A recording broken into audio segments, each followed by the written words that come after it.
सफलता चीज यस्तो पाउँदैन कोही सबैले। असफलता कहानी समीप अब जलाइदे कहानी विभिन्न तर मेरो छ कहानी। सफलतालाई खोज्दै हिँड्दा बित्यो मेरो जवानी। मेरो कहानी आज अरूभन्दा बेग्लै छ। मनभित्र लुकेको फियोनिक्स आज एक्लै छ। बुझ्दैन खोइ किन तर छन् सपना अनमोल। सपना जति भए पनि जीवन बाँच्छ डामाडोल। डामाडोलले कथा अनि कहानी छ भद्रगोल। भद्रगोलको कहानी अनि कहानीमा रिक्स लिने काम गर्थे लुकेको फियोनिक्स। तर आज किन मरिरहेछ सपना मेरो झरिरहेछ। तलदेखि माथि होइन माथिदेखि तल आज अघि बढेको पाइला पछि पछि सरिरहेछ। कहानीभित्र एउटा नयाँ कथा चलिरहेछ। पछि पाइला अघि बढाइ पाइलासँगै लडिरहेछ। जीवन एक कथा हो कथाको म मुख्य पात्र हँसाइरहेछु। सबैलाई दुखी भएको छु म मात्र कसैलाई के भन्दैन गर्नु छ कर तपाईँ पुरा सफल एक दिन हुनेछु। धेरै सपना छन् अधुरा सपना हेर्दा मुटुमा चल्छ छुरा दुई चार मात्र शब्द होइनन् धेरै छन्। मेरा कुरा माथि कुरा काट्दै हिँड्ने गर्छन् आफन्तले। परिवारको कवच बन्न आफैलाई नै मैले डाले।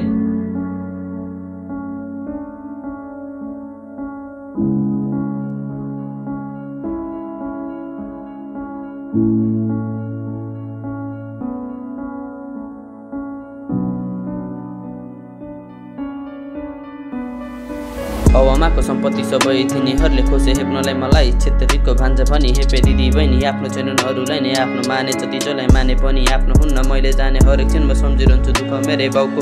सुत्दा दिमाग चल्दैन दुख्छ मेरै टाउकोमा छ भार कति तिर्नु छ सबै ऋण। खुसी राख्छु बाबुआमालाई सफल हुन्छु एक दिन लेख्नेछु म मेरै आफ्नै रचन कथाको टाइटल हुन्छ मेरो प्यारो सफलता। हतार छैन मलाई कि ममा छ त्यो कुशलता बसिरहेको छु पर्खेर।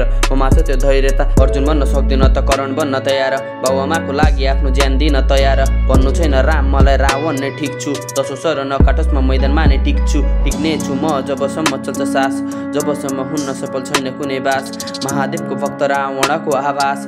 सफल भए भन्ने छ आफन्तमा त्रासको कुरा गर्छौ डर छैन कसैको। मायाको कुरा गर्छौ भर छैन कसैको। भरमा नि के पर्नु आफै प्राय हुन्छु दोषी। कसैलाई के भन्दैन आफैलाई नै रहन्छु कोसी। दुनियाँ बेमान लक्ष्य अरूकै नै खोज्नु छ। लक्ष्यको पछि भागी सफल मलाई हुनु छ। सफल भई मैले यहाँ धेरै कुरा गर्नु छ। मेरी आमालाई मैले सुनले भर्नु छ। मेरो बाउलाई हेप्ने सबको हैसियत देखाउनु छ। दुनियाँमा चिज छैन चल्दैन जो पैसाले। सबै मिल्छ मिल्दैन त्यो बालापनको उमेर रे। पैसा नभए चल्दैन त्यो बालापनको उमेर नि। खेल खेलाउन नभए हेप्ने गर्छन् त्यहाँ गए नि। नरमाइलो बालापनको दर्शक आफै भए नि। हेप्ने गर्थे मलाई म कसैकै आफ्नो भएन। आज पनि यसो हेर्दा आफ्नो भन्ने कोही छैन। विगतका कुरा सम्झी धेरै कुरा गर्नु छैन। एक पछि अर्को सिडी चढ्दा खुट्टा लड्किरहेछन् आफन्तले होइन यहाँ। पढाइ ताली बजाइरहेछन् आफन्तले होइन यहाँ। पढाइमाला सजाइरहेछन्।